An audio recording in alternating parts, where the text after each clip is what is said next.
vuestra manera de pensar. La salvación, pues, no significa salud emocional inmediata, pero sí el comienzo del proceso de la sanidad.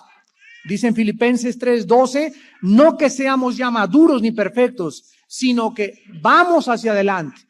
¿Qué es la santificación? ¿Qué es la vida cristiana? Es un inicio donde comenzamos a transformar, a vendar, a sanar, a ponerle alcohol, mertiolate a todas las heridas dentro de nosotros que sufrimos desde nuestra infancia. Porque Dios quiere no solamente que seamos una nueva criatura espiritualmente, sino quiere que funcionemos. Porque nuestra mente es el terreno, el campo de batalla donde se libra la guerra entre el bien y entre el mal. Si tu campo de batalla, que es la mente, tiene que ser un campo donde esté gobernado por el Espíritu Santo, tu mente tiene que estar sanada. Tú no puedes tener problemas sexuales de tu pasado. Tú ya no puedes tener problemas de rencor, de traumas, de complejos de inferioridad, de temores, etcétera, etcétera, porque te van a impedir vivir en toda la plenitud y en toda la llenura del Espíritu Santo.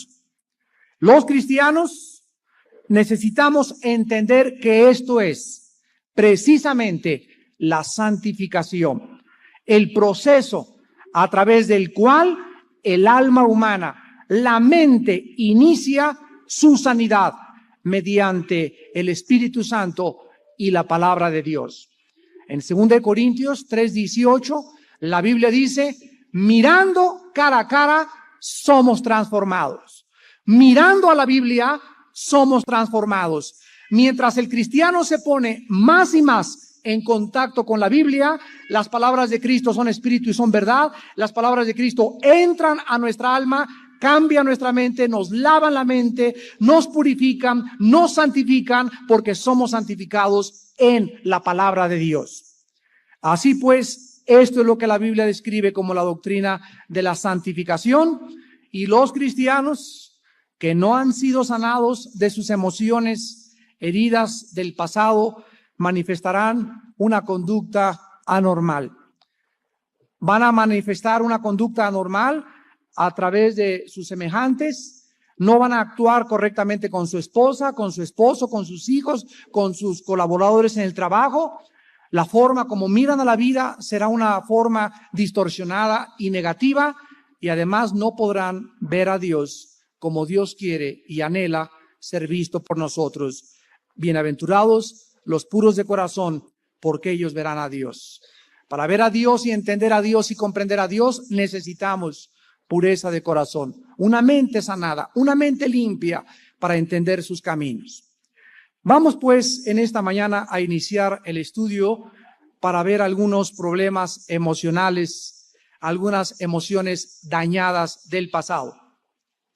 Cuando alguien asiste a un médico para reportarle alguna enfermedad o algún malestar, el médico inmediatamente nos va a preguntar, señor fulano de tal, ¿qué síntomas tiene usted?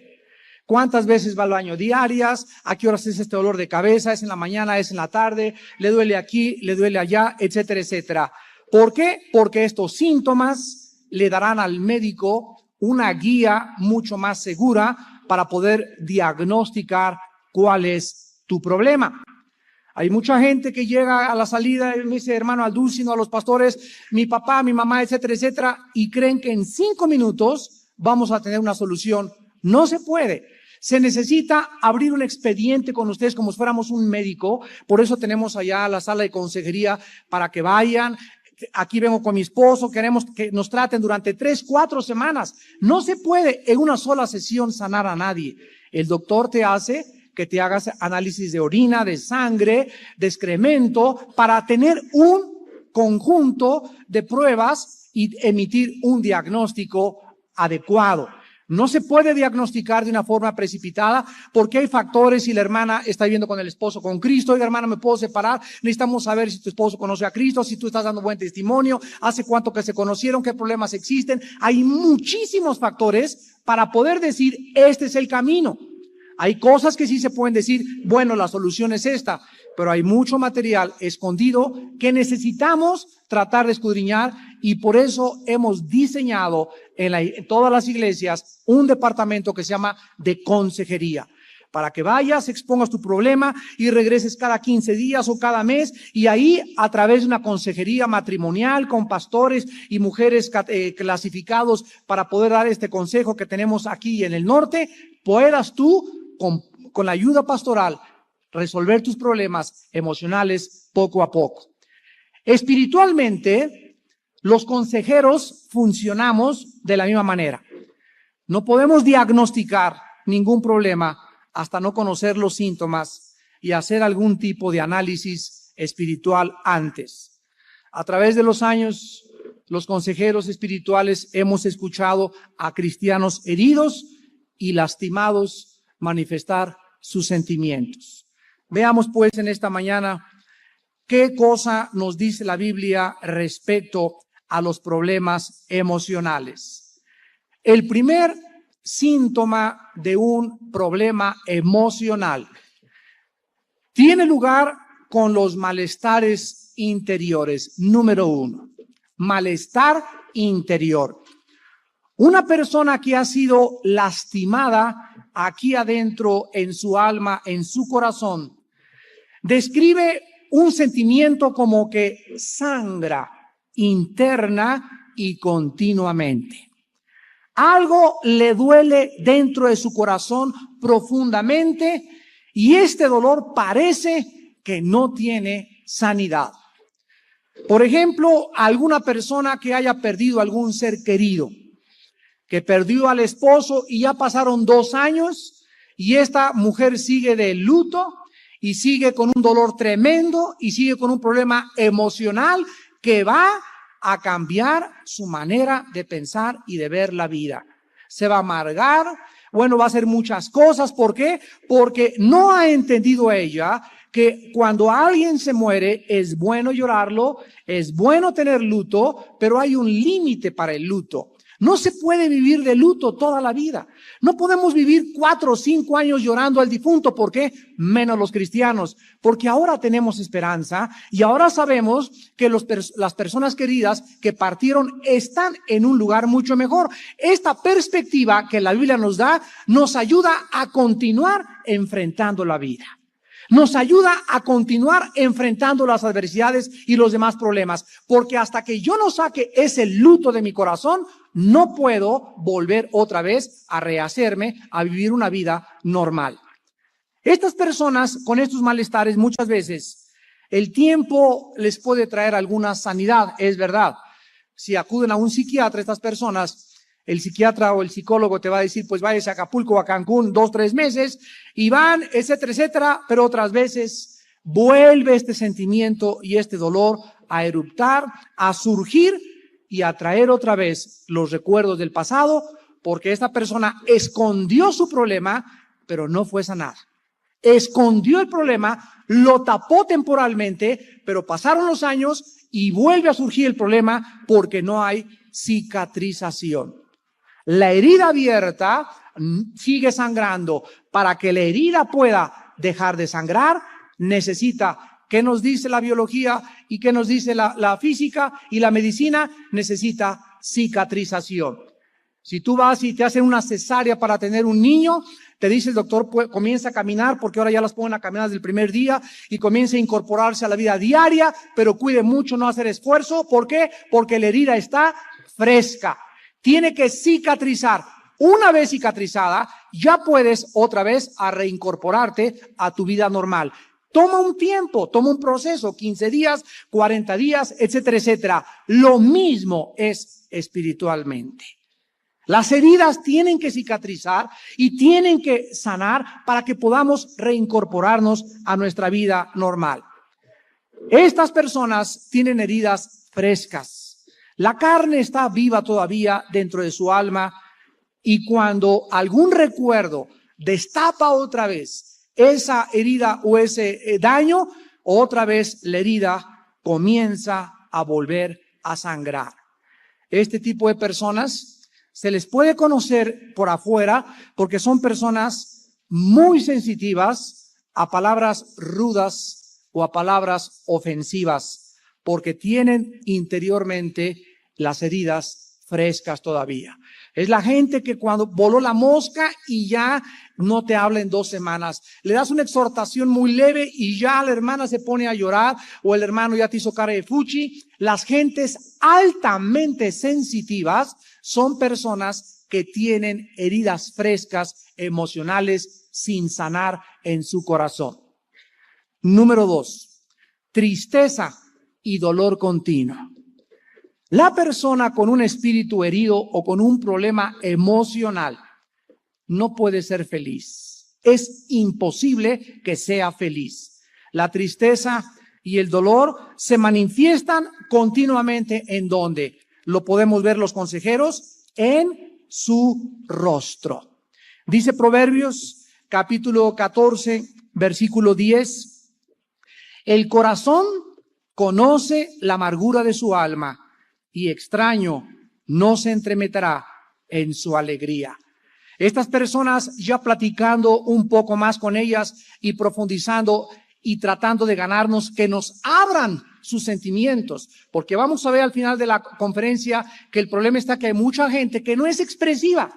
Hay gente cuando está dañada mantiene un espíritu cerrado y no se abren a nadie. Es muy difícil, lo vamos a ver, es otro problema que se llama el de la desconfianza. No confían en nadie. Entonces se necesita ganar la amistad de esta persona para poder introducirnos a su mundo interior. Y si te abrió su corazón tu hija, si te abrió tu corazón tu mamá o tu cuñada, ya estás del otro lado, porque ya podemos tratar de penetrar y de diagnosticar su problema. El corazón conoce la amargura de su alma y extraño no se entremeterá en su alegría. En otras palabras, solo estas personas saben cuánto están sufriendo. Estas personas dicen, si el mundo supiera lo que yo estoy sufriendo, y nadie puede meterse y decirme que me alegre, porque nadie sabe lo amargada que estoy. ¿No es verdad? Así piensan estas personas, así lo dice la palabra de Dios. Estas personas con una tristeza y un dolor continuo, aunque vivan con otras personas con espíritu alegre, la alegría de las demás personas no pueden contagiarlas. No pueden ser penetradas ni por el gozo ni por la alegría de las personas que están junto. Dice Proverbios capítulo 14, versículo 13, aún en la risa tendrá dolor el corazón y el término de la alegría es congoja. En otras palabras, aún estas personas en la risa están sufriendo, están doliéndose. Y hay muchas veces que llegamos en la iglesia y le decimos a la gente, bailen, alégrense y todos, ¿verdad? Y quisiéramos a los hermanos sacudirlos, pero es que la iglesia es un hospital y la iglesia está llena de personas lastimadas emocionalmente que tienen que comenzar a abrirse al Espíritu Santo y tienen que vencer obstáculos mentales y predisposiciones mentales para que cuando lleguen a la iglesia, pues ya afuera con mi problema y ya no quiero pensar en eso, y se abren al Espíritu Santo, viene la llenura y el toque del Espíritu Santo, y entonces el Espíritu Santo cambia tu lloro y tu cilicio en alegría. Cambia tu tristeza en gozo. ¿Pero por qué? Porque le permitiste consolarte, le permitiste contagiarte, le permitiste llegar a ti. Y de otra forma tú puedes llegar y puedes una fiesta y llegas así. Y nadie, aunque te traigan a Cepillín, te hace reír. Nadie. ¿Por qué? Porque no quieres abrirte. Es todo. Vamos a ver pues de qué forma estas personas necesitan también poner de su parte. Muchas veces estas personas dicen en su corazón sinceramente, ¿por qué otras personas son felices y libres y todo, y yo me siento tan miserable siempre? Tal vez alguna vez en tu época tú mismo expresaste, tú misma, estas palabras. Dice Proverbios 15, versículo 13, el corazón alegre hermosea el rostro, mas por el dolor del corazón el espíritu se abate. ¿Se dan cuenta? Cuando estas personas no pueden manifestar alegría y se sienten miserables y ven a otra gente tan contenta y tan alegre, ellas quieren sentirse así, ellas quieren cambiar y se preguntan, ¿por qué soy tan miserable? Y la respuesta solo la encuentras en la Biblia, porque solo Cristo ha sido el único hombre perfecto. Jesucristo ha sido el único hombre normal que ha nacido de mujer en la historia humana, y es el único que puede ayudarte y decirte cuál es el problema y cuál es la solución. En tercer lugar, tenemos a las personas con falta de esperanza. Este es otro problema emocional interno. No tienen ninguna esperanza de que las cosas mejoren. Estas personas se pintan un panorama mental negro. Dicen, no voy a ir a ningún lado.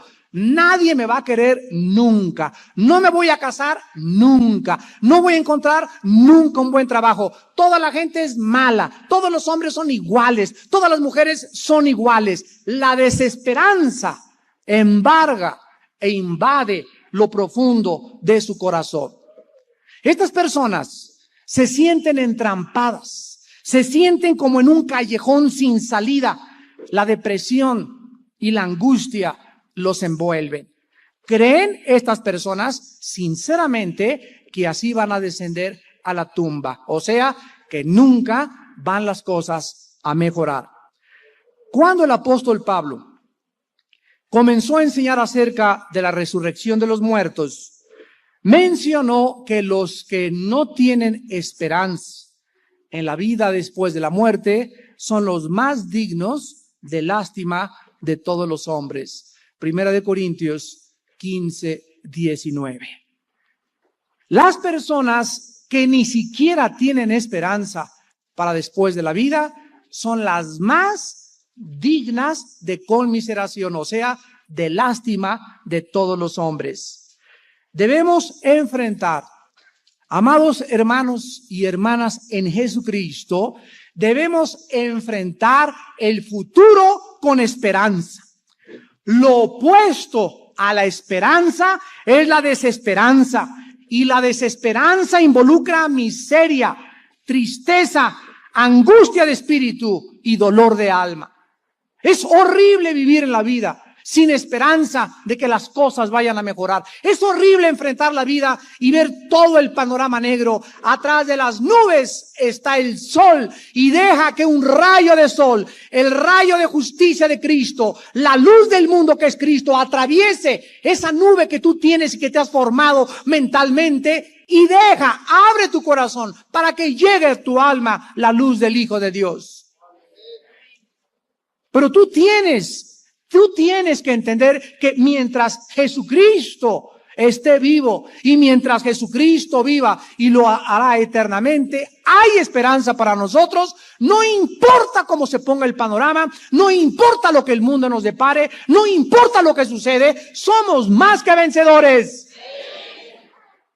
En Proverbios 10, versículo 28, el rey Salomón escribe y dice: la esperanza de los justos es alegría, mas la esperanza de los impíos perecerá. Muchas adversidades de la vida le pueden hacer sentir a alguna persona que ya no tiene esperanza. Por ejemplo, alguien que lo han corrido su trabajo 3, 4, 5 veces, ya no tengo esperanza de encontrar un trabajo mejor. Me voy a dedicar a robar, me voy a dedicar a vender mi cuerpo, me voy a dedicar a vender droga.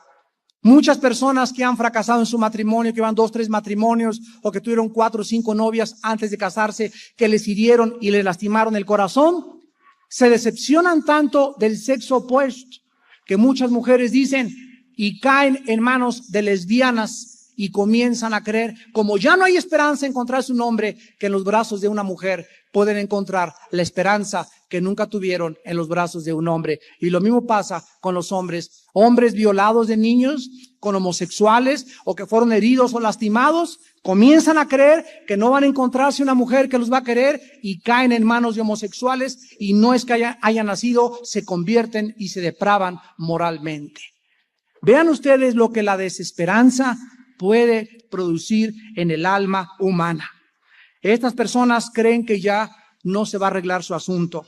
Creen que no existe solución a su problema. Creen que ya no van a ser consolados nunca. Ya no voy a encontrar una verdadera mujer. Ya no voy a encontrar con quien me case. Si no me caso a los 25 se me fue el tren. Ya se me va el metro. Voy en burro a alcanzar a ese que para a ver si se fija en mí. La desesperanza es aquello que proviene del infierno. ¿Por qué? Porque el diablo, escuchen esto, el diablo tiene acceso a nuestra mente. El diablo puede pintarnos cuadros. ¿De dónde creen que vienen los pensamientos depravados o sexuales o degenerados o de asesinato y homicidio? Son, dice Efesios 6, son dardos que avienta el diablo. Son como flechas envenenadas que no me las avienta aquí, ni al hombro, ni al pecho. Todas van a la cabeza. Por eso se pinta en Efesios 6 el casco de la salvación. Los soldados no podían en la guerra luchar sin casco porque es el lugar más vulnerable del cuerpo humano, la cabeza. Y ahí es donde ataca el diablo. Y el diablo puede hacer que te levantes con sentimientos de ya no quiero vivir, ya no hay esperanza de nada, todo es una bola de hipócritas, nadie me quiere, no se va a arreglar esto, por aquí, por allá. Y la Biblia nos dice lo contrario. En ese momento recuerda 2 de Timoteo capítulo 1 versículo 7 que dice, Dios no nos ha dado espíritu de cobardía. El espíritu que Dios nos ha dado es un espíritu de poder. ¿De poder para qué? ¿Para qué necesitamos el poder de Dios? Para poder vencer, para poder pasar el monte, para poder abrirnos las aguas, para poder alcanzar el trono de la gracia y encontrar en ese trono de esa gracia de Dios el oportuno socorro, la misericordia que necesitamos para vivir una vida triunfante y una vida victoriosa. El cristiano tiene un Dios todopoderoso. Un Dios omnipotente que llama las cosas que no son como si fueran y que da vida a los muertos. Job 8:21 dice, aún llenará tu boca de risa y tus labios de júbilo. Espéralo, he aquí viene su brazo fuerte, poderoso y salvador. Las cosas van a cambiar para tu vida. Óyeme en esta mañana, amigo y amiga, va a cambiar tu vida. Que tengo 50 años va a cambiar, que tengo 60 años va a cambiar. Moisés a los 80 años era líder. El presidente Bush tiene 78 años y fue presidente de Estados Unidos. El presidente Reagan tenía 75 años cuando era presidente de Estados Unidos. Caleb tenía 80 años y seguía conquistando. ¿De dónde dices? Ya estoy viejito, viejito en tu mente. Porque la juventud se lleva en el corazón. Tú puedes tener la fortaleza, el vigor y el ánimo, pero necesitas amar la vida. Si no amas la vida, no hay nada. Nada queda. Para poder vivir y para recibir de Dios y ser consolados y tener sanidad, necesitamos amar la vida. Y para amar la vida, tenemos que tener un prospecto para vivir. Tenemos que tener una razón para vivir. Mucha gente dice, ¿para qué quiero vivir? Y como no tiene nada más que puro negro y un panorama oscuro, entonces se comienza a marchitar con plantita porque ya no le llega el sol de justicia de Cristo, ya no le llega la esperanza que vamos a volver a vivir, ya no le llega que Dios puede cambiar nuestra vida y transformar nuestra vida y las cosas que no vimos antes ni han subido en el corazón del hombre son las que Dios tiene preparadas para aquellos que le aman. Dios tiene para nosotros grandes cosas y tenemos que creerlas, tenemos que aceptarlas, tenemos que recibirlas, porque no podemos nosotros mismos ponernos clavos en nuestro propio ataúd. Hay muchos que cada día se clavan y se clavan y se clavan más en su propia tumba. Dice el Salmo 62, versículo 5, alma mía, en Dios solamente reposa, porque de Él es mi esperanza. Si ya no tienes esperanza en Dios, ya no tienes esperanza en nada. Y tú tienes que decirte a ti mismo, a tu propia alma, alma mía, descansa en Dios. Ahorita está todo mal, sí es cierto. El panorama está muy negro, sí es cierto, oh Dios, pero tú eres Dios.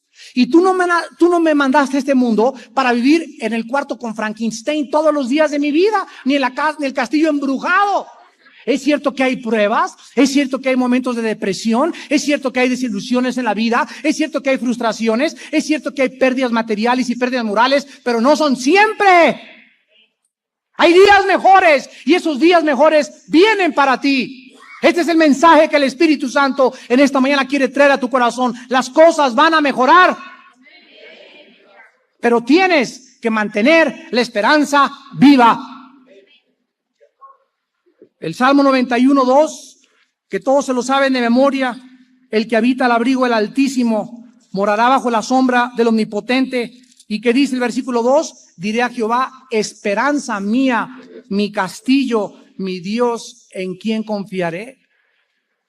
¿Qué significa esto? Que Él es nuestra protección, Él es nuestra defensa, Él será nuestro juez. Que estás llevando un juicio y te está yendo mal, que tu contrincante tiene más dinero y más influencias, no tengas miedo, Dios está contigo. ¿Quién contra ti? Nadie te podrá hacer frente durante todos los días de tu vida. Entiéndelo, tus enemigos son los enemigos de Dios. Los que contra ti pelean están peleando contra Él. Pero tú tienes que aferrarte y creer estas verdades y hacerlas parte de tu propia vida. En cuarto lugar, la desconfianza, la inhabilidad para confiar. Las personas lastimadas con problemas emocionales desconfían hasta de su sombra. Su confianza es muy frágil y es fácilmente vuelta a aplastar vez tras vez. Estas personas necesitan restablecer confianza en la gente con paciencia y confianza en Dios. Es muy malo cuando nosotros ya no confiamos en nadie. ¿Saben ustedes cómo se llama esto? Esto se llama el síndrome de la Gestapo. En la Segunda Guerra Mundial había la policía. Después Hitler creó una policía para cuidar a la policía. Después creó el servicio secreto para cuidar a la policía que cuidaba a la policía. Y después creó a la Gestapo para cuidar a la policía que cuidaba a la policía de la policía secreta. José Stalin, otro dictador allá en Rusia, hizo lo mismo. Era un hombre tan desconfiado, tan lastimado, que no confiaba ni en su esposa ni en sus hijos, a quienes mandó matar. Vean ustedes lo que la desconfianza hace. La desconfianza no es de Dios, la desconfianza es del diablo. Cuando nosotros perdemos aún la confianza en Dios, ya no queda absolutamente nada. Dice el Salmo 40, versículo 4, bienaventurado el hombre que puso en Jehová su confianza y no mira a los soberbios ni a los que se desvían tras la mentira. En Proverbios 14, versículo 26, la Biblia dice, en el temor de Jehová está la fuerte confianza. Hermanos y hermanas en Jesucristo, les voy a decir qué es lo que pasa con muchas personas que están lastimadas en su confianza. Son personas que las traicionaron en el pasado. Por ejemplo, aquí hay algunas personas, no sé cuántas, a lo mejor no hay nadie, que su esposa cometió adulterio. O tu esposo cometió adulterio. O tu novio que amabas y que creías que era el príncipe valiente, se fue con otra. Se fue con la de la colonia Roma en lugar de contigo. Y esas personas son lastimadas y comienzan a cerrarse y entonces desarrollan como púas, como espinas, como los nopales en medio del desierto. Los nopales en el desierto tienen una capa así de gruesa y tienen espinas por todos lados para poder resistir los vientos y todas las cosas que el desierto tiene. Estas personas comienzan a desarrollar una personalidad muy fea. Una personalidad que a todo mundo le hacen fuchi y a todo mundo critican y no confían de nadie y siempre, hasta, vuelvo a repetir, ni siquiera duermen tranquilos porque de su propia sombra tienen desconfianza. ¿Por qué? Porque fueron lastimados de niños o de jóvenes o hace un año o hace 2 años en su corazón. Estas personas, sin embargo, son como los nopales. Porque si ese nopal feo, grueso, con espinas, lo partes a la mitad, está lleno de agua. Y estas personas no significa que sean así, se han hecho así para desarrollar una personalidad. Escuchen esto, ellas creen que se defienden del mundo. En otras palabras, estas personas dicen, si yo sigo confiando en la gente, me van a volver a ¿qué cosa? A lastimar. ¿No es verdad? Y entonces, como no quiero que me vuelvan a lastimar, es un instinto de protección externa, el mantener esa personalidad para que la gente no te lastime. Hermanos y hermanas de Jesucristo, yo pertenecía a esta clase de personas. Yo fui tan golpeado y tan lastimado y he sido traicionado tantas veces que mi personalidad comenzó a desarrollar esta manifestación equívoca que el Espíritu Santo no quería en mi vida. Y ya no quería volver a confiar en la gente. Y Dios me enseñó que mientras Él sea mi Dios, Él me guarda las espaldas.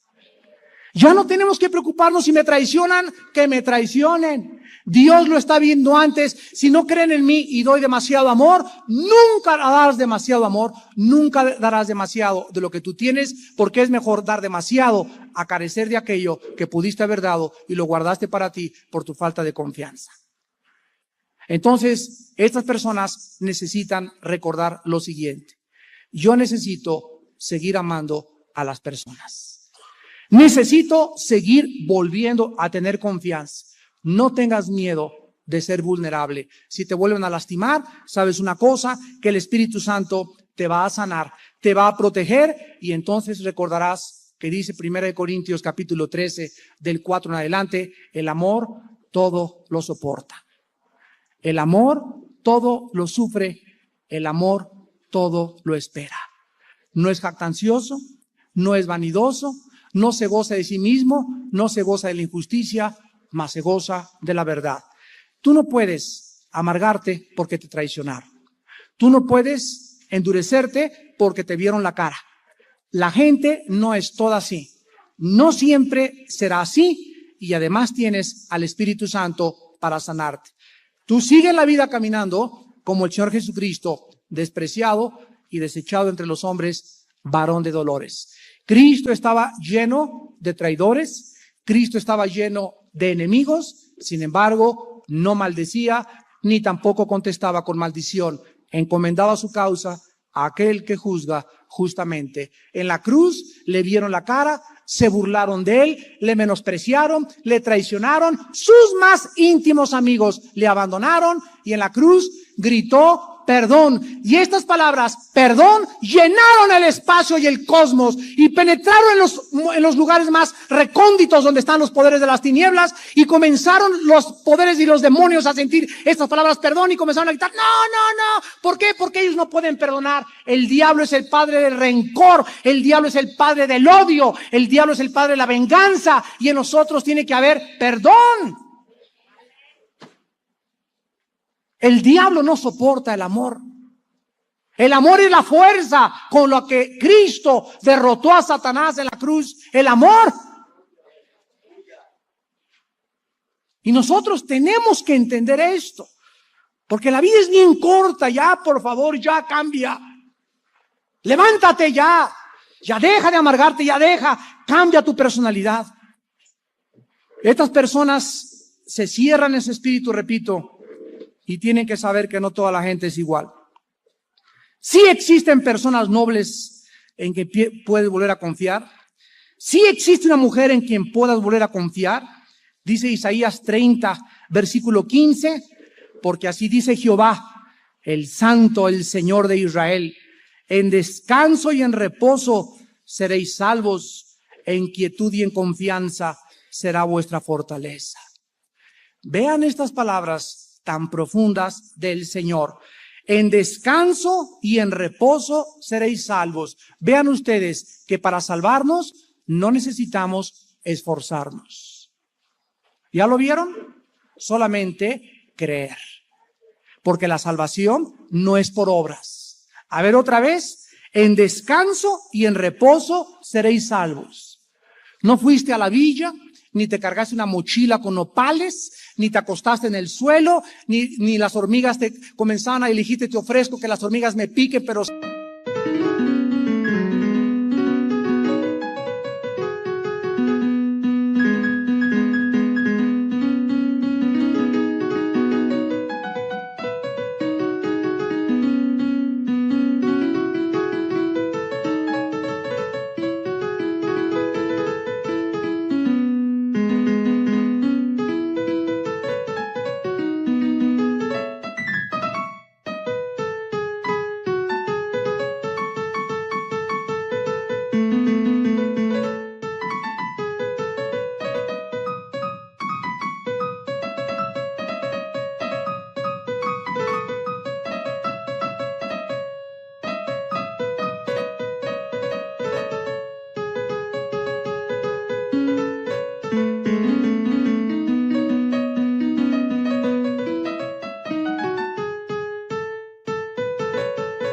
Sálvame, ni te cortaste ni te rapaste el pelo y lo ofreciste a Dios en sacrificio. Cuando fuimos salvos, fue en reposo y en descanso. Ahora vean ustedes que aquí está la vida cristiana.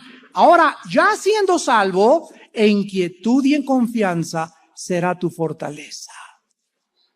Ahora nuestra vida tiene que ser caracterizada también por la quietud con la cual Dios nos salvó. Y escucha esto, mientras más quieto y más confíes, más fuerte serás interiormente. ¿Ya lo viste? En quietud y en ¿qué? En confianza será tu fortaleza. Lo opuesto es la desconfianza. La persona desconfiada es débil de espíritu. La desconfianza en los demás nos debilita. En quinto lugar, acuerdo con la muerte.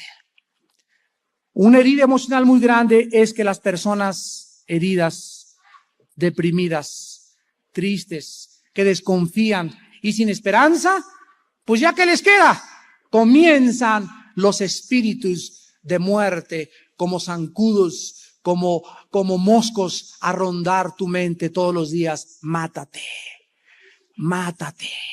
Tómate ese frasco de chochos. Ya nadie te quiere, no hay solución. Estas personas tienen que acabar con ideas de suicidio. El diablo les va a hacer creer que lo mejor es matarse, que quitarse la vida es la solución. La Biblia dice, no le creas. Job ya no tenía hijos. Job ya no tenía propiedades. Job ya no pertenecía ni al PRD, ni al PRI, ni al PAN, ni a ningún partido. Job ya no tenía presidente en qué confiar. Job ya no tenía ni bonos, ni setes, ni dólares, ni petate en que caerse muerto. Sin embargo, en Job 13, versículo 15, él dice, aunque Dios me matare, seguiré esperando en él. ¿Oíste? Aun cuando fuéramos desposeídos de todos los bienes materiales en esta vida, nos queda, ¿quién nos queda? Él. Él. Y Él es el único que puede quitarnos la vida. Nosotros no podemos quitarnos la vida.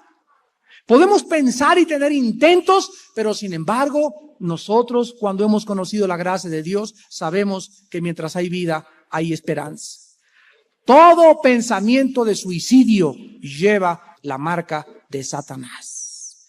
Ahora que acabemos aquí, vamos a ministrar a mucha gente y pasen todos ustedes. No le digan a nadie, tú pasa aquí adelante si has tenido pensamientos de quitarte la vida, porque vamos en esta mañana a hacer guerra contra los espíritus de muerte que han oprimido a muchos de ustedes durante mucho tiempo. Si tú has sentido alguna vez quitarte la vida o has sentido pensamientos de que no hay mejor cosa que suicidarte, pase aquí adelante, porque estás siendo atormentado por espíritus de muerte. Y finalmente, los sentimientos de inferioridad. Esto es lo que comúnmente se llama complejo de inferioridad. La persona con un complejo de inferioridad se siente mal enfrente de otras personas, no se desenvuelve normalmente enfrente de otras personas, se siente inadecuada, se pone nerviosa enfrente de otras personas y además siempre se siente inferior a todos los demás. Acuérdense del cuento del lindito, ¿verdad? Que el lindito dicen que cuando entra a la casa del patrón, agarra su sombrerito y se atranca el lindito y no quiere entrar y ahí está el lindito, ¿verdad? Y pásele, compadre, y como que me da miedo porque le pellizco la luz y se prende la luz. Y todo le da miedo, ¿verdad? Y ese complejo es ¿por qué? Por siglos de opresión a los indígenas que les hicieron creer que la raza blanca o los mestizos eran superiores a ellos. Y por eso vemos a toda la gente alrededor en México y en todas las provincias, que los inditos siempre nos ven a todos nosotros como alguien superior. Sin embargo, Dios dice que de ninguna forma somos superiores a ellos. Pero ese complejo, ¿de dónde viene? Ese complejo viene, ¿verdad?, precisamente de la opresión y de las heridas de generaciones del pasado que los han lastimado y traumatizado y han llegado a convencerse que son inferiores a los demás. Estas personas dicen en su corazón: yo nunca voy a lograr nada en la vida. Yo no soy buena, nadie me ama, nadie se interesa en mí, todo lo que hago está mal. Estás comenzando a desarrollar el complejo de inferioridad. Estas personas se bloquean mentalmente ellas mismas. Estas personas, ellas mismas, se ponen obstáculos que no existen más que en su mente y límites que no existen más que en su mente. Y estos sentimientos les impiden descubrir el poder que hay dentro de nosotros mediante el Espíritu Santo. Dice Efesios 3:20, aquel que es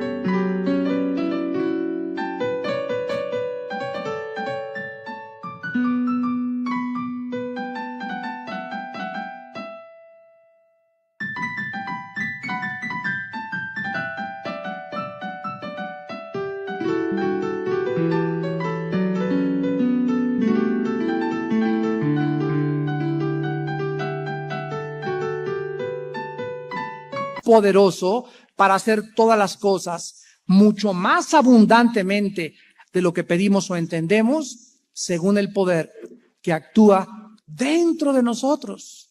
¿Saben lo que dice este versículo? Que todo lo que hace Dios lo hace de adentro hacia afuera, no de afuera hacia adentro. Que cuando el poder de Dios sale aquí abajo en la tierra, sale de dentro de sus siervos, de sus siervas. Cuando hay milagros es porque alguien está ungido con el Señor, pero salió de dentro hacia afuera, porque el poder actúa dentro de nuestro corazón. Y si no has descubierto este poder que está dentro de ti, y ahí permanece, dice, la unción permanece para siempre porque tenemos la unción del Santo. Si no lo descubres, entonces desperdicias todo el raudal y el potencial de habilidades y capacidades que Dios tiene para tu vida. ¿Y todo por qué? Por tu complejo de inferioridad. Vamos a acabar con las dos causas de los problemas emocionales. No solamente los hemos diagnosticado, sino que la Biblia nos lleva profundamente y nos muestra de qué forma las heridas internas se identifican. Y quiero decirles a ustedes que hay principalmente dos razones para todos los problemas emocionales. Fíjense ustedes que esto es como una computadora, aparentemente compleja, secundariamente simple. A ver si me entienden. Si tú entras a un avión, no han entrado a la cabina de un piloto de un avión, tiene botones, pero botones por todos lados. Y dices, ay, chirrío, yo nada más sé manejar mi bochito. No, pues ¿cuánto va a tardar ese? Pero llega el piloto y pas. O sea, con la mayor facilidad, ¿no? Llegas a una computadora y que por acá y que por allí, que el escáner y que el software, etcétera, etcétera. Y las gentes que la saben manejar, pum, y en cualquier momento ya están operándola. Todo en la vida así parece. Hay gente que llegan y dicen, no, esto, ves tanta complejidad, tantos botones, nunca voy a aprender esto. No es cierto. Cuando lo aprendes es secundariamente simple. Es más simple de lo que tú te imaginas. La complejidad existe en tu mente, no en la práctica. Así es la palabra de Dios. Ay, yo no entiendo esto. Pues no lo entiendes, pero una vez que lo entendemos, es tan fácil y tan sencillo. ¿Saben ustedes que todos los problemas emocionales tienen dos raíces? La primera es fracasar en recibir el perdón de Dios. Y número dos, fracasar en dar a la gente el amor y el perdón de Dios. Veámoslo en una parábola en Mateo capítulo 18. En Mateo 18, el Señor Jesucristo nos relata una parábola llena de revelaciones acerca de la sanidad emocional y espiritual del ser humano. Las enseñanzas del Señor Jesucristo contienen verdades psicológicas y espirituales penetrantes para nuestra alma que nos pueden ayudar a comprender la raíz de nuestros problemas. Y es increíble que en esta parábola Cristo nos muestre y nos revele profundamente la razón por la cual la gente fracasa en esta vida. Dice Mateo capítulo 18, versículo 23 al 35, el reino de los cielos es semejante a un rey que quiso hacer cuentas con sus siervos. Y comenzando a hacer cuentas, le fue presentado uno que le debía 10,000 talentos. A este, como no pudo pagar, ordenó su señor venderle y a su mujer e hijos y todo lo que tenía para que se le pagase la deuda. Entonces aquel siervo postrado le suplicaba diciendo: Señor, ten paciencia conmigo y yo te lo pagaré todo. El señor de aquel siervo, movido a misericordia, le soltó y le perdonó la deuda. Pero saliendo aquel siervo, debía 100 denarios y haciendo de él, le ahogaba diciendo: págame lo que me debes. Entonces su consiervo, postrándose a sus pies, le rogaba diciendo: ten paciencia conmigo, yo te lo pagaré todo. Mas él no quiso, sino fue y le echó en la cárcel hasta que pagase la deuda. Viendo sus consiervos lo que pasaba, se entristecieron mucho y fueron y refirieron a su señor todo lo que había pasado. Entonces, llamándole su señor, le dijo: siervo malvado, toda aquella deuda te perdoné porque me rogaste. ¿No debías tú también tener misericordia de tu consiervo como yo tuve misericordia de ti? Entonces su señor, enojado, le entregó a los verdugos hasta que pagase todo lo que le debía. Así también mi Padre Celestial hará con vosotros, si no, ¿qué cosa? Si no, todos díganlo al mismo tiempo, si no perdonáis de todo corazón cada uno a sus hermanos sus ofensas.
Muchas personas, para acabar en esta mañana, son como el siervo de esta parábola.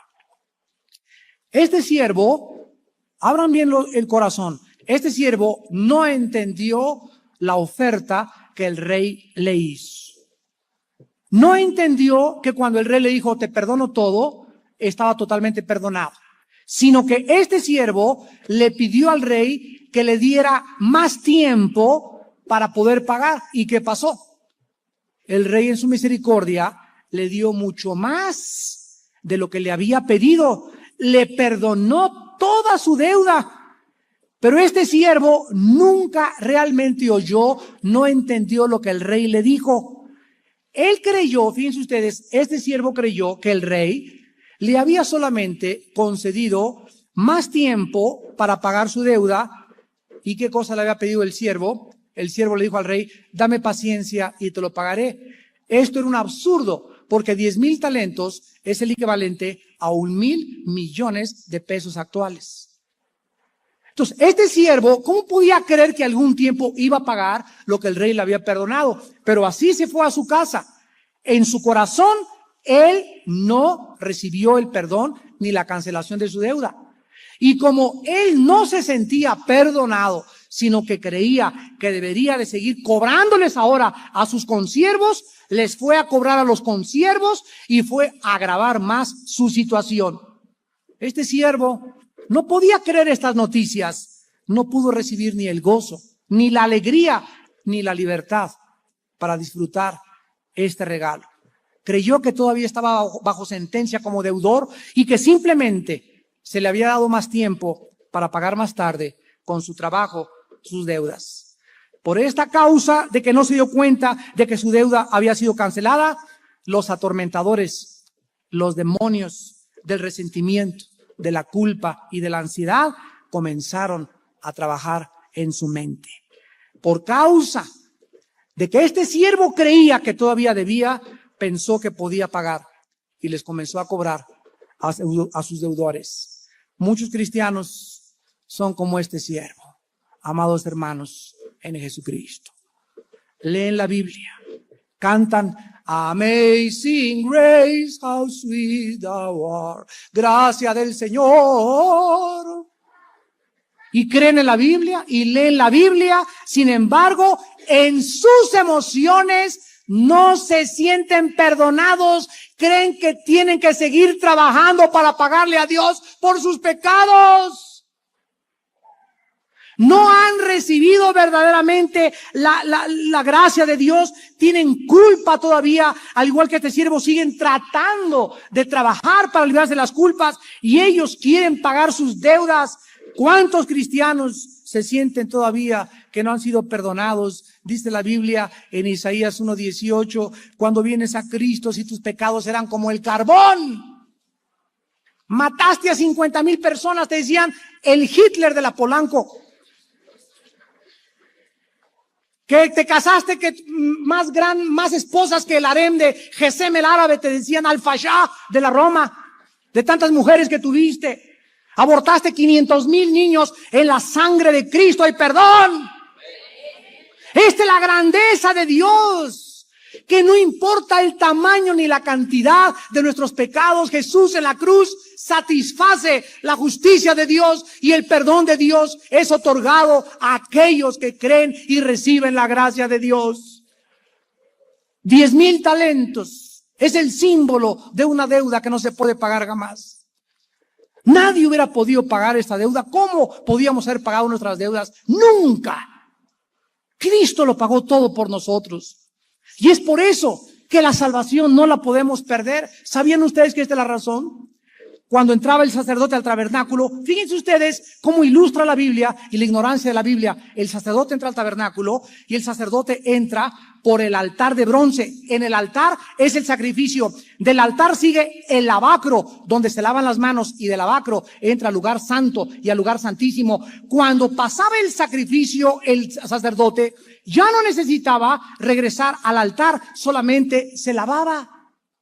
Nosotros ahora que ya pasamos por el sacrificio de Cristo, ya no necesitamos regresar a la cruz, ya no necesita volver a morir Cristo, ahora solamente nos lavamos. ¿Por qué? Porque el pago fue hecho una vez y para siempre, eternamente nos hizo perfectos. ¿Cómo puede alguien decir pierdo mi salvación? ¿Cuál es el pecado que nos hace perder la salvación? Es la ignorancia de la gracia de Dios y del pacto de sangre. Ahora, si alguna gente dice, como no puedo perder la salvación, me voy a portar como me da la gana, pues nunca fue salvo, porque fuimos llamados no para profesar libertad, sino para hacer la libertad para obedecer, no para el libertinaje.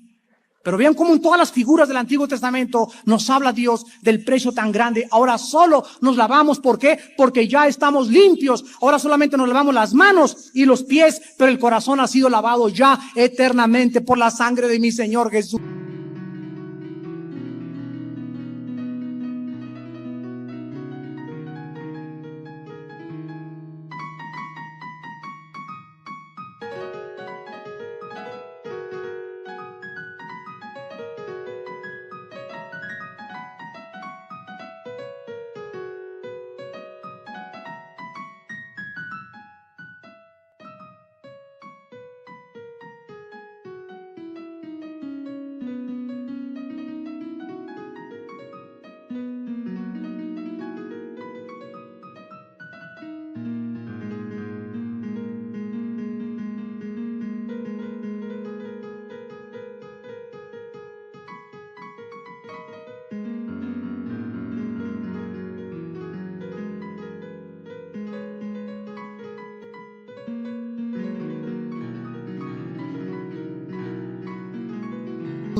Estas personas, como no son perdonadas y no aceptan el perdón, fracasan en perdonar a los demás.